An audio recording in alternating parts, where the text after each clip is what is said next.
Alright, so we're going to have a look at solving for a missing angle in a right triangle. So what we've done before is we've looked at solving for a missing side. Today we're going to look at solving for a missing angle. Before we do that, we're just going to do a little bit of a warm-up, refreshing our memories of how to solve for a missing side. So when I'm given a scenario, the first thing I need to do is decide what I've got. So if this is my focus angle here, okay, well, I've got the hypotenuse because I've got the side that's across from the right angle, and I've got the adjacent because it's directly beside the angle. Again, this side here, because if I walked straight from that angle, I would run into this side. That's my opposite, but I don't have that. So thinking about my SOHCAHTOA, this one's got A and H, so I'm going to be using cosine. So I'll get that cos of theta is the adjacent over hypotenuse. Again, you can start leaving out that step once you get comfortable with it, and you can jump right to cos of 27 degrees is equal to y, which is my adjacent, over 7.9, which is my hypotenuse. Now to solve for y, it's in the numerator, so this is a little bit easier. I simply need to multiply on both sides by 7.9. So now I can go to my calculator and just type in 7.9 times cos of 27 degrees. So let's jump to the calculator. So let's type 7.9 times cos of 27 degrees. And I get 7.03. Let's round to 2 decimals and make that 7.04, because when I look beside the 3, that's an 8, which is bigger than 5, so the 3 will get rounded up to a 4. Oops. So we can fill that in. That was 7.04 meters. Okay, so that's our final answer there. It's always nice to put your answer in a box or write a sentence to make it really clear. So let's get into what the new part is for today, which is using inverse ratios. Now, we've used the word inverse before when we were solving equations. Okay, but today, what we're doing, instead of being given a side and an angle, for example, what we had in the warm-up, to find the other side, we can be given two sides to find an angle. Now, inverse, remember, that's an operation which undoes another. So, for example, addition and subtraction, those are inverses. Multiplication and division, those are inverses. Okay, now we have an inverse of sine. So if I want to get rid of sine, I use this thing called sine inverse. Try not to say sine -1, say sine inverse, okay? So just as a little bit of a play around, okay, if I type sine of 30 on the calculator, see what you get. So if you go to the calculator, type sine 30, you should get 0.5. Okay? If you don't, check the settings on your calculator and make sure that it's in degrees. So sine of 30, that gives me a half. So if I do sine inverse of a half, so you'll press shift and then the sine button to get the inverse, get back 30. So I put in 30, got out a half, put in a half, got out 30. So that makes those inverses because they essentially undo one another. So here are the steps we're going to go through to solve problems where I give you two sides and you look for an angle.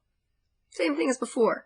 You need to determine the appropriate ratio. So do I use sine, cos, or tan? I figure that out based on the two sides that I've been given. Then you're going to set up the ratio, so you're going to fill in all the values that you can. And then you're going to inverse ratio on both sides to find the angle. Okay, so let's have a go at an example. Okay, so we're looking to solve for the missing angle. So that's right here, that's theta.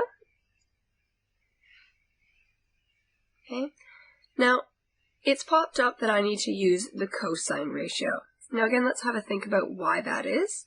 So based on this angle theta, this side is directly beside it, but it's not the hypotenuse, so this is the adjacent side. Whereas this side is across from the hypotenuse, the right angle, so that's my hypotenuse. So because I've got A and H, Again, so ka, that's A and H, I need to use the cosine rule. So my default cos of theta is the adjacent over the hypotenuse. Now the hypotenuse is 63, so that'll go in there, and the 12 is the adjacent, so that'll go in on top.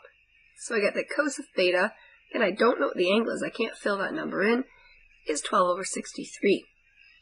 Now my goal is to solve for the missing angle, i.e. I need to get theta by itself.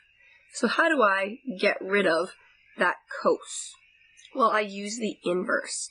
So if I do the inverse cos on both sides, that will essentially cancel out cos and leave me with theta. So I get that theta is equal to cos inverse of 12 over 63. Okay, so it's really, really important. I don't use cos to get rid of cos, I use the cos inverse. So you'll have to press that shift button on your calculator. So I get that theta is cos inverse of 12 over 63. And again, we'll pop that in our calculator. Okay, so I know this calculator is a little bit different than yours, but if I go, again, you'll press shift, I get cos inverse, okay, of 12 over 63, and that gives me 79.012. Okay, it had asked to the nearest degree, so that's going to give me 79 degrees. Okay, so we fill that in. That means we have that theta is equal to 79 degrees. Again, really important to put that degree symbol in.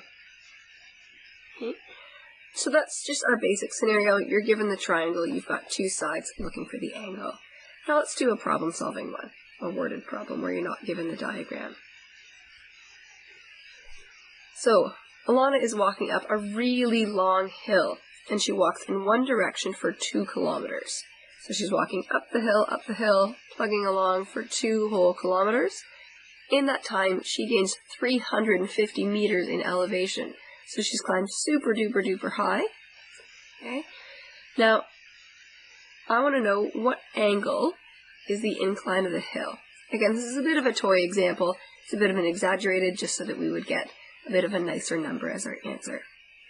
So let's have a think about what we want here. So she's walking up a hill. I've drawn a really simple hill here, essentially a straight line going up. She walks along that hill for 2 kilometers. Okay, so walking that distance there that she's walked along that hill, that steep incline, is 2 kilometers. And then the elevation that she gains, well, that's going to be this side here. Okay.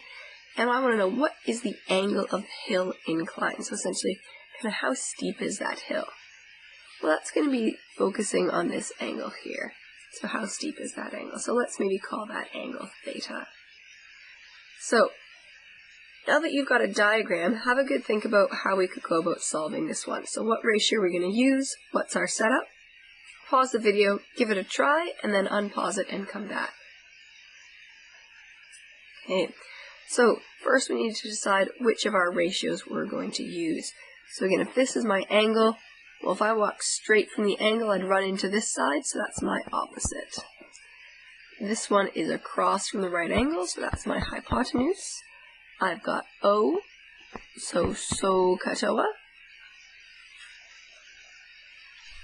Important to notice, I need the same units. Okay? So because this is in meters, I've converted the 2 kilometers to meters. I could have converted this to 0.35 kilometers, but it's nicer to just not have to deal with some decimals. But it's absolutely crucial that they be in the same unit. Okay, so I get that sine is the opposite over the hypotenuse, filling in the 350 in the opposite and the 2000 in the hypotenuse. Again, I want to get rid of this sine. Well, how do I do that? Well, I do the sine inverse to the sides of the equation. So that leaves me with theta is equal to sine inverse of 350 over 2000. Punch that into your calculator, and you should get that theta is 10 degrees. So when you have a worded problem, respond with a worded answer. So therefore, the hill is at a 10-degree incline. Now that would be massively, massively steep. Again, this is a toy example, so I just gave you some numbers that would work out nicely. So that's a basic idea of using trig ratios to solve for angles. Feel free to go back and watch any of the other parts if you need to get more detailed notes or go through the examples again. After this, go ahead and go through the work that the teacher has assigned. Have a great day.